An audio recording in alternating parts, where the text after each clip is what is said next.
আজকেই যে উচ্চ মাধ্যমিক পরীক্ষায় বায়োলজিক্যাল সায়েন্সের পরীক্ষা ছিল তার পরীক্ষার প্রশ্নের শর্ট কোশ্চেন এবং এমসিকিউগুলোর অ্যান্সার বলে দিচ্ছি, তোমরা অ্যান্সার মিলিয়ে নিও।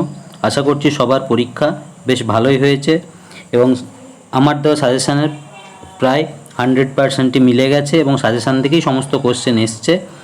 তবে কোশ্চেনগুলো হুবহু সেম টু সেম কোশ্চেন দেয়নি, কিছু কোশ্চেন 2 মার্কস 3 মার্কস অ্যাড করে দিয়েছে, কোথাও 3 মার্কসের পার্ট কোশ্চেন দিয়েছে ইত্যাদি। আচ্ছা, এখন আগে আমি এমসিকিউ কোশ্চেনগুলো বলে দিই। খুবই সহজ এসছে এবং এমসিকিউগুলোও কমন এসেছে। আশা করি এমসিকিউগুলো সবারই ঠিক হবে, একটু মিলিয়ে নাও। ফার্স্ট কোশ্চেন আছে, শৈবালের ক্ষেত্রে যে বিশেষ অযৌন জনন সম্পন্নকারী গঠন সাধারণত পরিলক্ষিত হয় তা হলো, অবশ্যই এটার উত্তর জুস্পোর। পরের কোশ্চেনটি আসি, জন্ম নিয়ন্ত্রণ এর স্থায়ী পদ্ধতি। স্থায়ী পদ্ধতি অবশ্যই এখানে যেগুলো আছে তার মধ্যে টিউবেকটমি, যদি ভ্যাসাকটমি থাকতো তাহলে সেটাও হতে পারত, বাকিগুলো কোনোটাই স্থায়ী বন্ধ্যাত্বকরণ পদ্ধতি নয়। নেক্সট আসছি, ডিম্বকের ভ্রূণ পোষক কলাটি হলো, অবশ্যই ডিপ্লয়েড। এটা বারবার পড়ানোর সময় বলা হয়েছিল যে এটা 2n প্রকৃতির, অর্থাৎ ডিপ্লয়েড প্রকৃতির। নেক্সট আসছি, যখন একাধিক ফিনোটাইপিক বৈশিষ্ট্য একটিমাত্র জিন দ্বারা নিয়ন্ত্রিত হয় তখন এই ঘটনাকে বলে প্লিওট্রপি। তাকে কি বলা হয়? প্লিওট্রপি। ক্লিয়ার? কারণ বারবার বলেছিলাম প্লিওট্রপি এবং পলিজেনিক এই দুটো কনসেপ্ট খুব ভালো করে রাখবে।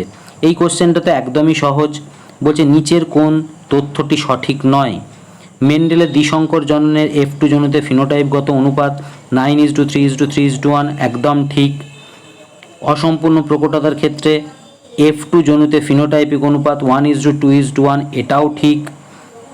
মেন্ডেলের একসংকর জননের F2 জনুতে ফিনোটাইপিকগত অনুপাত 1:2:1 এটাই ভুল। তাহলে এটাই আমাদের রাইট অ্যান্সার হচ্ছে, কারণ এখানে অনুপাতটা হতো 3:1। তাহলে এই কোশ্চেনের রাইট অ্যান্সার কোনটা? এই কোশ্চেনের রাইট অ্যান্সার অপশন সি, মেন্ডেলের একসংকর জননের F2 জনুতে ফিনোটাইপিকগত অনুপাত 1:2:1 এটা হয় না, হয় 3:1। যেহেতু কোশ্চেনে বলেছে সঠিক নয় তাই অ্যান্সার হলো অপশন সি। নেক্সট কোশ্চেন আসি, হেয়ার পিন লুপ কখন গঠিত হয়?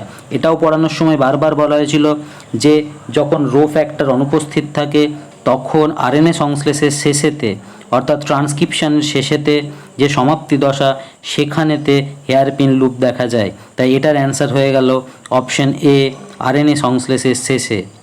নেক্সট আসি, ক্লাইনফিল্টার সিনড্রোমে কী ধরনের সেক্স ক্রোমোজোমের সজ্জা দেখা যায়? ক্লাইনফিল্টার সিনড্রোমে অবশ্যই যেটা দেখা যায় XXY। টার্নার সিনড্রোম হলে হতো XO বা X0 যেটা দেওয়া আছে। নেক্সট আসি, নিম্নলিখিত কোন রোগটি প্রতিরোধের জন্য BCGর ভ্যাকসিন দেওয়া হয়?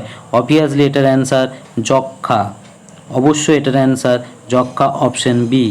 নেক্সট কোশ্চেন, অনাক্রমতাতন্ত্রের বি সেল এবং টি সেল কোথায় তৈরি হয়?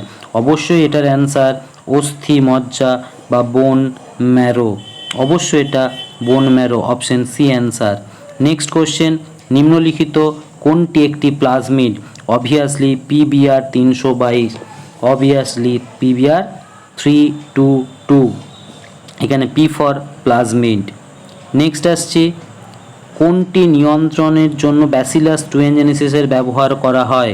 এটা বারবার পড়ানো হয়েছিল, ক্ষতিকারক পতঙ্গ। নেক্সট কোশ্চেন আসি, নিম্নলিখিত কোনটি জীববৈচিত্র্যের হটস্পট নির্ধারণের জন্য প্রাথমিক শর্ত? অধিক সংখ্যক এন্ডেমিক প্রজাতির উপস্থিতি, দ্যাট ইজ অলসো রাইট। অধিক সংখ্যক বিলুপ্তপ্রায় প্রজাতি, এটাও রাইট। এখানে বলা হয়েছিল প্রায় 1,500টি এন্ডেমিক প্রজাতির কথা সংবহন কলাযুক্ত, আর এখানে বলা হয়েছিল প্রায় 70%, কত পার্সেন্ট? 70% বিলুপ্ত হতে হবে। তাহলে এই দুটো অপশানই যেহেতু ঠিক, তাহলে এখানে এ ও বি অপশানটাই ঠিক হলো, option D is the right answer. Next question দেখো, যেটা আলোচনা করছিলাম সেটাই আবার দিয়েছে। কি দিয়েছে না, বলছে কমপক্ষে 1,500টি স্থানিক অর্থাৎ এন্ডেমিক প্রজাতি সংবহন কলাযুক্ত উদ্ভিদের উপস্থিতি নিচের কোনটির ক্ষেত্রে প্রয়োজনীয় প্রাথমিক শর্ত? অবভিয়াসলি বায়োডাইভার্সিটি হটস্পট, আগের কোশ্চেনের সাথে এই লিঙ্ক কোশ্চেন এটা।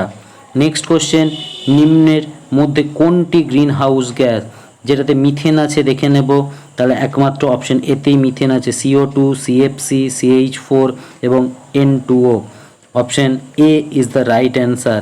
নেক্সট কোশ্চেন আসছি স্পারমিয়েশন, শর্ট কোশ্চেন, খুব ইজি কোশ্চেন।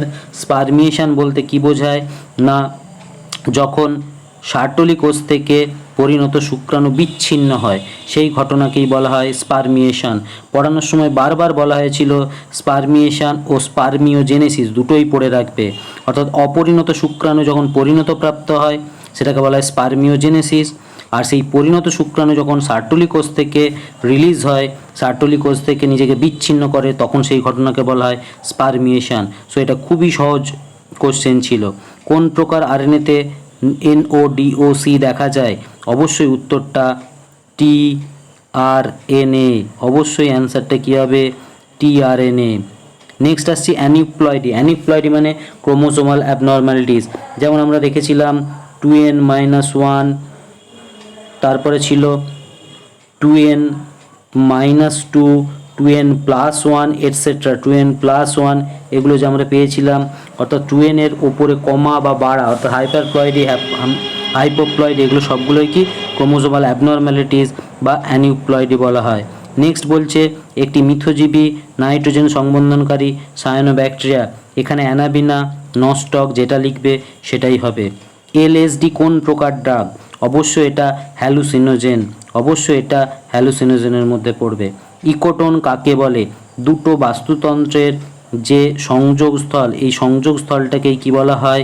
Ecotone, ecotone. তাহলে এই কোশ্চেনগুলো খুবই সহজ কোশ্চেন ছিল, প্রত্যেকে একটু মিলিয়ে নেবে। আশা করি সবারই এখানে ফুল মার্কসই আসবে। আর এই চ্যানেলে যদি নতুন হও তাহলে চ্যানেলটি সাবস্ক্রাইব করো, ভিডিওটি ভালো লাগলে অবশ্যই লাইক করো, আর কোনো কিছু জানার থাকলে বা জানানোর থাকলে অবশ্যই কমেন্টস করবে এবং বন্ধুদের মধ্যে শেয়ার করবে।